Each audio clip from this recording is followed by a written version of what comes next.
Una producción de Almavisión Hispanic Network, televisión cristiana, a la manera de Dios.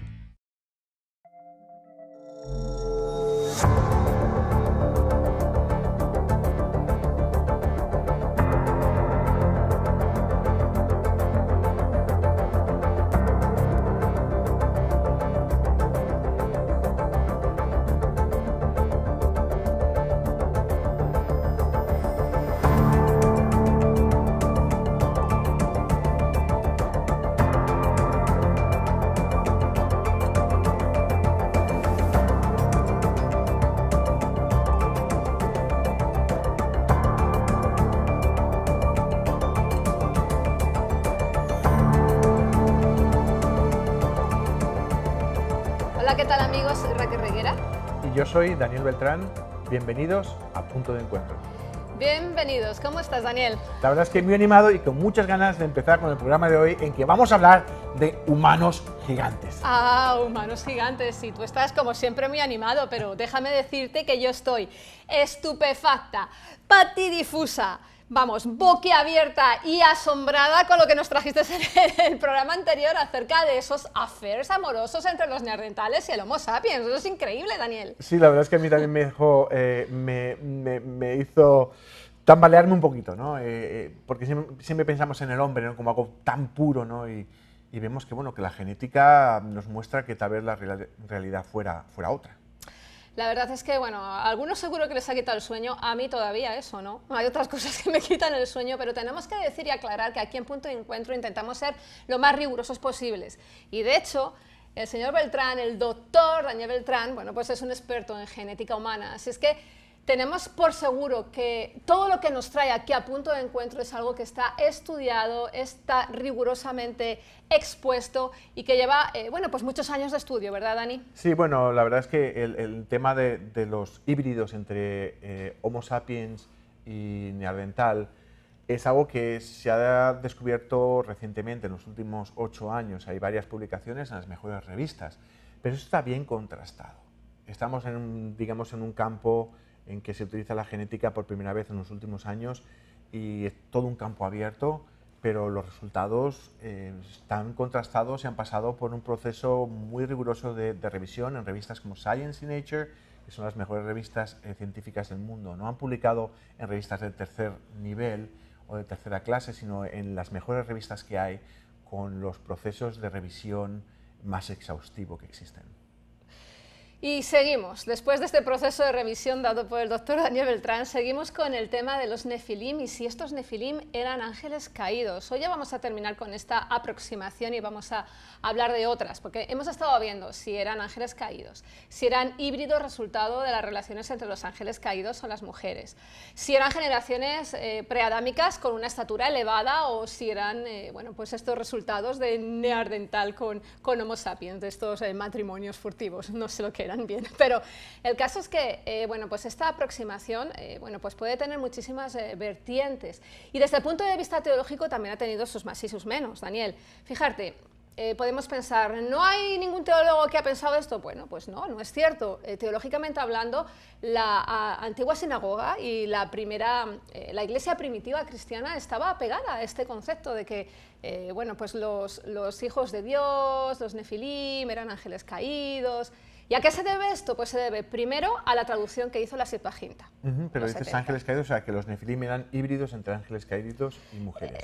Bueno, sí, algo por ahí, más que híbridos, sí, por ahí. Porque tampoco está muy claro qué concepto. Es que todo esto no está basado solamente en lo que dice la palabra de Dios o Génesis, sino que, como hemos dicho primero, los de la Septuaginta de repente dijeron, no, nefilim, gigante, porque hay otras versiones y en esta época manejaban otras versiones que no decían que los nefilim eran gigantes, sino que eran, por ejemplo, jueces o reyes o legisladores. Entonces, bueno, pero de repente estos dijeron, no, son gigantes. Entonces, ahí trajo mucha controversia, de tanto que seguimos ahora pensando todavía qué es esto de los gigantes, ¿no?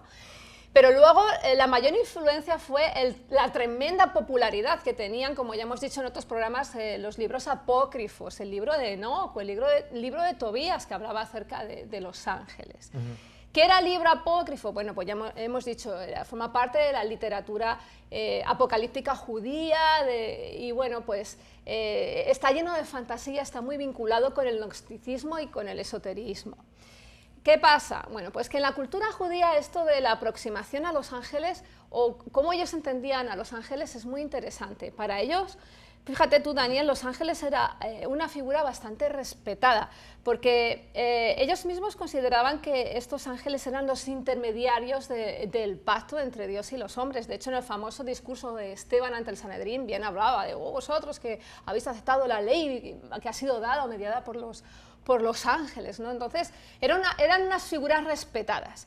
¿Qué pasa? Que del respeto a la idolatría, pues, el salto fue así. Y se llegó a adorar a los ángeles dentro de los judíos, organizando muchísimo revuelo, bueno, pues herejías, etcétera, etcétera, etcétera.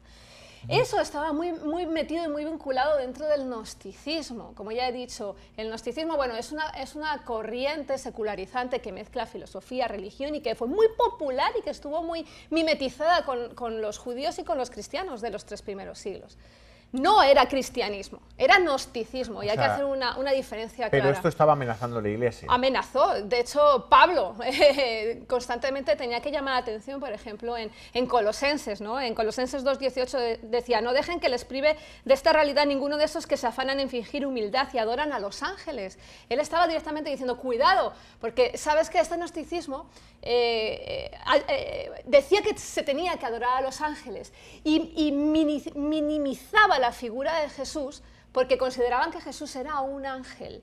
Entonces Pablo directamente tenía que atacar esta doctrina porque había muchos gnósticos que se estaban adentrando dentro del cristianismo, pero seguían con esa batalla de, oye, ¿y Cristo qué era? ¿Era Dios? ¿Era un ángel? Y Pablo aquí, por ejemplo, en Colosenses, si quieren, les anima a que lo lean directamente, dice, cuidado, Cristo es el Hijo de Dios y no os dejéis afanar por este tipo de maestros que están enseñando que Dios está lejos y tenemos que dirigirnos a los ángeles para poder llegar hasta Él. O sea, incluso hay algún maestro que se narra en la Biblia, ¿no es así? Sí, a que no sabes cuál fue el primer gnóstico, bueno, del postcristianismo, por así decirlo. Yo te diría que Nicolas Cage. Bueno, Nicolas Cage, no lo sé, no tengo, no he hablado con él por teléfono, pero todos conocemos a Simón el Mago.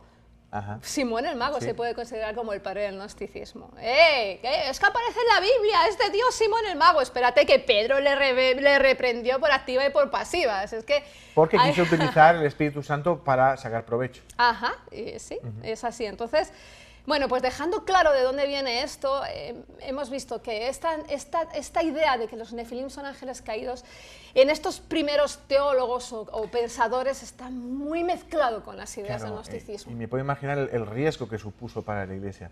Y hay una cosa importante, Raquel, yo creo que en muchos aspectos de nuestra vida como cristianos, nos planteamos ante situaciones en que pensamos, podemos tomar un 10%, un 15%, podemos tomar un poco de aquí a allá. Y yo creo que es importante a lo mejor poner la línea en el punto cero. Lo que te quiero decir es, encontrándonos con un texto agnóstico. ¿De acuerdo? Perdona, ni siquiera es agnóstico, es agnóstico, ¿no?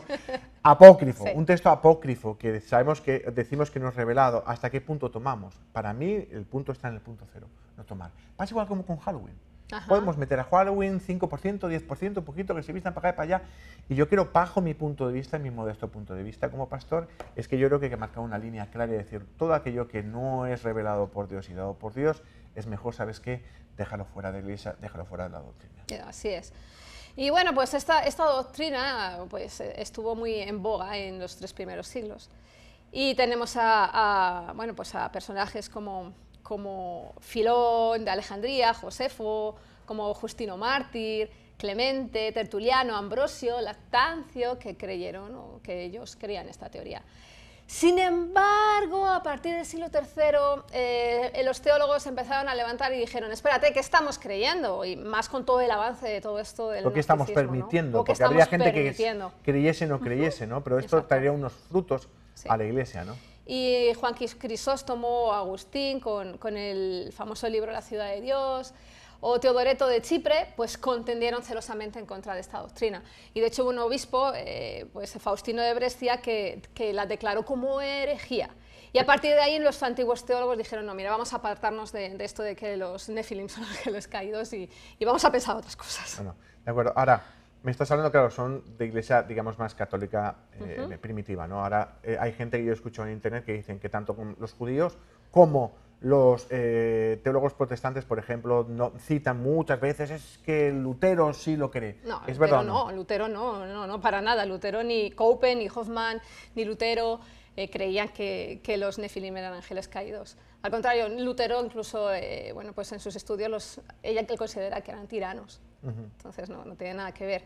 E incluso en cuanto a la sinagoga, en cuanto a lo que pensaban los judíos, es que esto de la doctrina de los judíos es todo un mundo. Yo he estado investigando y y bueno, pues hubo un momento en que también pusieron un alto y el rabí Simeón Ben Jokai incluso dijo una maldición en contra de aquellos que empezaran en esto.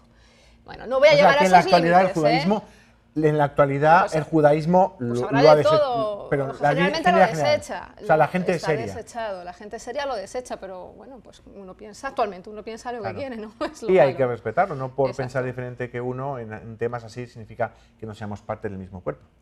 Así es, entonces en esta postura estamos.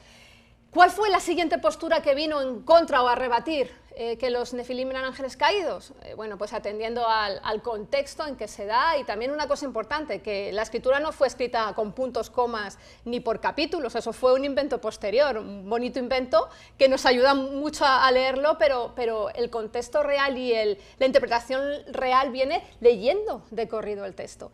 Y atendiendo a esto, pues ellos empezaron a decir o a creer que efectivamente los hijos de Dios era el linaje de Set, que se empezaron a mezclar con matrimonios, el famoso yugo desigual, ¿no?, con las hijas de Caín, y de ahí puso, bueno, pues en peligro ese linaje piadoso, ese linaje de Adán, Set, que, bueno, de donde iba a traer el Mesías y que rompía con esa relación con el Señor, ¿no? Entonces, no voy a entrar teológicamente hoy a hablar de esto, pero esa fue la teoría que empujó a la otra, dentro del mapa de la teología. Actualmente hay teólogos que piensan que son Nefilim, los ángeles caídos, hay otros que piensan que bueno, pues que son hombres. Entonces, partiendo de ahí, de que es posible que los Nefilim sean hombres, simplemente estas relaciones entre los de Caín y los de Set, ¿qué pasa aquí, Dani?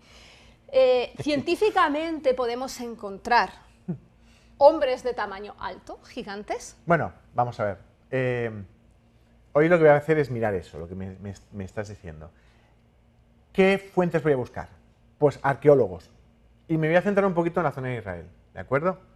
Entonces yo lo que he hecho es contactar con varias fuentes, de las cuales dos de ellas me han respondido y voy a citar.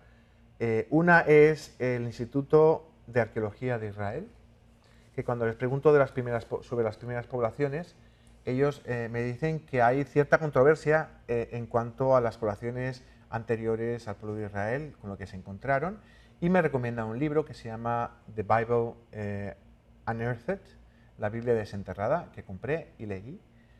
Bueno, leí por encima. Ah, confesaste. Pero buscaba información exactamente buscaba de tamaño, por dónde aparecen, y no hay ninguna referencia que haya un tamaño superior. No contento con esto, me contacté con el que es posiblemente el arqueólogo israelita más famoso hoy en día, sale mucho en redes sociales, en programas de televisión, y este hombre se llama Aren Meir, y le pregunté, él es profesor en la Universidad Bar Ilan de Israel, y él es el director del proyecto arqueológico conocido como Tel Es-Safi Gat. Básicamente ha descubierto la ciudad de Gat, donde venía, sí, hablaremos, muy interesante, ¿no? donde la ciudad ¿Es de amigo tuyo Goliat, este hombre? Sí, es amigo mío, sí. Oye, vámonos con él.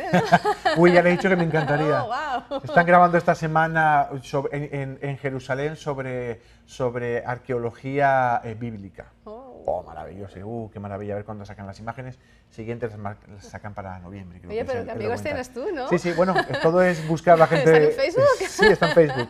Y además es muy amable. Nosotros también, punto de encuentro TV Show. Y él me contestó, Daniel, lo traduzco en inglés, Sí. no hay ningún tipo de evidencia, no hay evidencia de gente de alta estatura ni de estatura inusual en el mundo antiguo. Ajá. Las fotografías que aparecen en internet son falsas. ¿Ves? Oh, oh. que es la forma de despedirse. Y bueno, pues básicamente lo que nos está diciendo es que la gente que sabe de arqueología ha desechado Desecha todo eso, ¿no? Entonces, que no haya evidencia no significa que no haya existido, pero la evidencia no apunta en que haya sido gigantes, humanos gigantes, restos humanos gigantes. ¿De acuerdo? Ok. En programas anteriores hemos visto que en otras partes del mundo sí que se han encontrado restos fósiles de homínidos, no de humanos. Ahora, ¿cuál es mi siguiente aproximación? Ir a la gente que está apoyando que ha habido gigantes. Entonces, lo que muestro en la siguiente figura, en la figura número 1, muestro una figura de gracias realización, muestro una figura de lo que circula por internet en estatura de esqueletos supuestamente encontrados y que están en pies en esta figura, ¿de acuerdo? Y diciendo que el más alto son pues de como 36 pies de estatura. ¿Qué es lo que he hecho? He hecho un ranking, un top 10. Ah, eso suena bien. Y vamos a empezar por el número 10. ¿Qué te parece? Vale. Y vamos a viendo si es verdad o no es verdad. ¿De acuerdo? Yo no tengo un redoble. En el número 10 tenemos la primera figura en que les muestro al turco Sultan Kösen en la parte izquierda de la figura, y que es el humano, el hombre de mayor estatura en la actualidad vivo, 2,51 metros.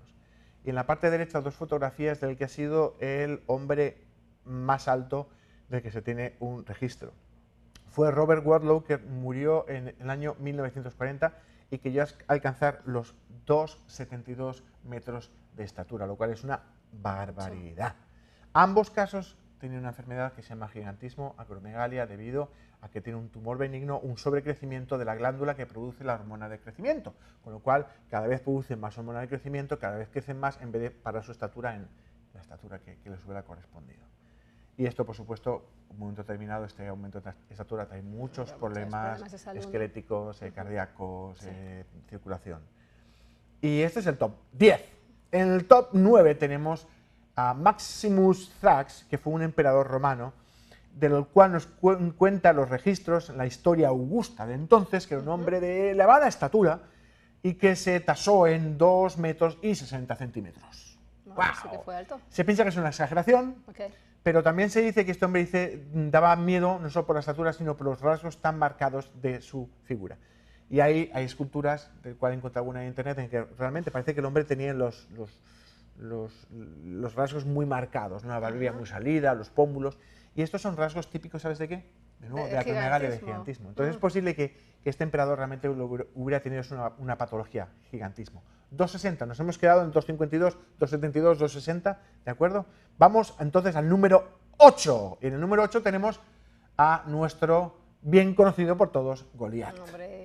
Goliat, que se nos narra en 1 Samuel 17,4, que medía 6 codos y un palmo, que pasado a metros correspondería con 2 metros y 90 centímetros. ¡Wow! Sobrepasa lo que hemos visto en los anteriores. Por otro lado, tenemos en el número 7 tenemos a Og, el rey Og de Basán, que se nos narra en Deuteronomio 3,11, del cual se dice que su cama era de hierro y medía 4 metros y medio de largo por 2 de ancho. Era su cama, no era él. ¿Podemos pensar que era muy alto? Sí, no sabemos cómo de alto, cuánto de alto. También mi cama es una king size y no significa que yo tenga una tripa de 4 metros de diámetro. Bueno, no te pases. Si me dejases comer todo lo que yo quiero comer, es posible, pero de momento no hemos llegado a eso. Entonces tenemos el número 7, que es un poco cuestionable. Nos quedamos por ahora con Goliat 2,90, ¿de acuerdo? Pasamos al siguiente, y es la que tengo la siguiente figura que enseñarles. Y corresponde a una figura que muestra el director Joe Taylor del Museo Creacionista que está en Mount Blanco, en Texas. Y él dice que corresponde a unos huesos encontrados en 1950 en el valle del Éufrates. Entonces él se presenta en internet como que realmente, imagínate, esto corresponde, dice, a un hombre de 4 metros y medio. ¡Wow! Entonces uno se queda realmente sorprendido, pero resulta que este hombre, aparte de todo, es escultor y reconoce que realmente este hueso no es real. Este hueso es un hueso que él se ha fabricado conforme a alguien que había contado, que había leído que en un periódico se había encontrado un hueso de estas características. Por lo tanto, el número 6 se nos cataplof, cae al suelo. No nos vale el número 6. Eso atrae mucha gente al museo, ¿no? Claro, que bueno, por cierto ha cerrado. No me extraña. Bien, en el número 5 tenemos a John Patterson McLean, perdona que entren datos, que en el año 1878 publica un libro llamado Mastodonte, Mamut y Hombre, en el cual nos narra que un tal Félix Platen encontró en el cantón de Lucerna, en Suiza, en el año 1577, los restos de un humano cuya estatura se calculó en 19 pies de alto, 5,80 de estatura. ¡Wow! Y esto aparece un montón en redes sociales. Lo que no pone en redes sociales, porque no les interesa, es la segunda parte que cuenta en el libro, que este hombre, este mismo McLean, en este libro, dice, bueno, para el año 1706 se pudieron analizar estos huesos y se determinó por un antropólogo llamado Johann Friedrich Blumenbach que estos huesos eran de un elefante. Con lo cual se nos cae el número 5, 5,80, se nos cae todo lo alto. No es cierto, era un elefante. Y amigos, elefante no nos vale como animal de compañía, no nos vale como humano. Ni como Nefilim, ¿eh? No, tampoco. Número 4, una frase en internet que dice: un esqueleto de 23 pies de estatura encontrado en 1456 en las orillas del río Valence en Francia. Es la única cosa que nos viene, no viene ni fuente, ni cómo, ni cuándo, es una frase. Es un poco como una leyenda urbana. No, número 4, se nos cae. 7 metros, se nos cae. Nada. Número 3, resulta que hubo alguien en Francia en el año 1613 que encontró unos huesos, ¿de acuerdo? Y dijo que correspondían a un rey galo que se llamaba Theotobosus Rex, que medía, sí, bueno, claro, porque era rey, supongo, que medía 9 metros de estatura. Hizo una exposición el hombre, ganó muchísimo dinero. El hombre se llamaba Masurier, es el nombre del apellido de este cirujano. Pero ¿qué pasó? Que entonces un anatomista, un Riolan, analizó estas muestras después y dictaminó que eran de elefante. De hecho, después se mandaron al Museo Natural de Historia de París, donde otro antropólogo de Blainville dijo que eran un elefante, un mastodonte. Con lo cual el número 3, el número 4 se nos cae, el número 3 se nos cae. El número 2, que es la siguiente figura súper interesante, en un libro publicado por un jesuita alemán llamado entonces Athanasius Kirchner, que en el siglo XVII publicó un libro llamado Mundo Subterráneo, súper interesante. Este hombre incluso hizo un mapa de la Atlántida. Se cree que fue el primer egiptólogo, el padre de la egiptología, un tío súper interesante. Y jesuita, o sea, mucha mezcla de cosas. Pero este hombre dijo entonces que había encontrado un tal Giovanni Boccaccio, en el siglo XIV, había encontrado en Sicilia los huesos de un humano de 30 pies de estatura, o son 9 metros de alto. Pero no hay más referencia, y simplemente dice que alguien dijo que había encontrado, no hay nada más, los restos no están, nadie los ha guardado, y nada más. El número 2 se nos cae, y por último, el número 1 se va a Nefilim. No, el número 1 es una sola frase que hay en internet que dice: los restos de 2 humanos de 36 pies de estatura fueron encontrados por los cartagineses en el año 200 al 600 antes de Jesucristo. Y esto, de nuevo, el número 1 no es nada más que una frase que no tiene ninguna base. Con lo cual, nos volvemos a quedar ¿en qué? En el 2. Que yo me quedo con mi Goliat. ¡Goliat! Nos quedamos con Goliat por ahora como fuente fidedigna, ¿de acuerdo? De lo más alto que se ha visto en mano. Pero tengo un bonus track para ti. Sí, estaba haciendo investigación y te voy a dar algo que yo pienso que pudiera ser, o por lo menos es cuestionable, que fuera el hombre más alto en la historia de la humanidad. Pero estos que publican estas cosas loquitas y que no tienen ningún tipo de pie, si hicieran un poquito más de búsqueda lo hubieran encontrado. Pues esto es muy interesante. Un arqueólogo francés muy importante, muy reconocido, Georges Bachier de la Puche, lo voy a decir como creo que es, encontró en Castelnau, en Francia, los esqueletos, 3 partes de un esqueleto, un trozo de fémur, un trozo de fibia, un trozo de húmero, que él dijo, mira, a pesar de que son solo 3 fragmentos, como os muestro aquí en la frase, en la figura, que es el de la izquierda, el de la derecha y el de abajo, aunque están muy deteriorados, aunque son muy grandes, corresponden sin duda alguna a humano. Y dice, y este humano haciendo la reconstrucción mediría del torno alrededor de 3,5 metros de estatura. Cuidado, esto es un arqueólogo, estos huesos se han perdido, no se sabe dónde están, ¿de acuerdo? Pero hay una revista, Le Nature, francesa, con gente que lo lee y demás. ¿Y sabes lo que pasa? es que no solo es que este hombre lo dijera, estos restos fueron a la Universidad de Montpellier y diferentes expertos los analizaron. Uno de ellos, muy interesante, André Kiener, dice que efectivamente corresponde a un hombre de alta estatura, dice, pero que tiene algún tipo de patología ósea. ¿Qué es lo que nos está diciendo? De nuevo, una patología ósea, ¿qué puede ser? Una acromegalia, un gigantismo. Entonces, es posible que estos huesos, que se ha calculado 3,5 metros, para lo mejor eran 3,20, lo que sea, por lo menos hay algún resto, evidencia posible, aunque se han perdido, no se han podido analizar si a lo mejor fuera un homínido y un humano, que hubiera una datación con un carbono 14, pero sí que pudiera haber habido un humano de unos 3,5 metros de estatura en el Neolítico. Esto estamos hablando de hace 10.000, 12.000 años, ¿de acuerdo? O sea, ya era un hombre moderno, ¿de acuerdo? De 3,5 metros de estatura. Se han perdido los rastros. Es cuestionable también si estos corresponden o no a un humano, pero en principio yo le tengo que dar crédito a esto como un posible hallazgo, con una evidencia. No todo lo que he visto en internet, sino lo que he encontrado en este artículo que he leído en francés, también el siguiente artículo que he leído en francés, que es fácil leer en francés, es muy parecido al español.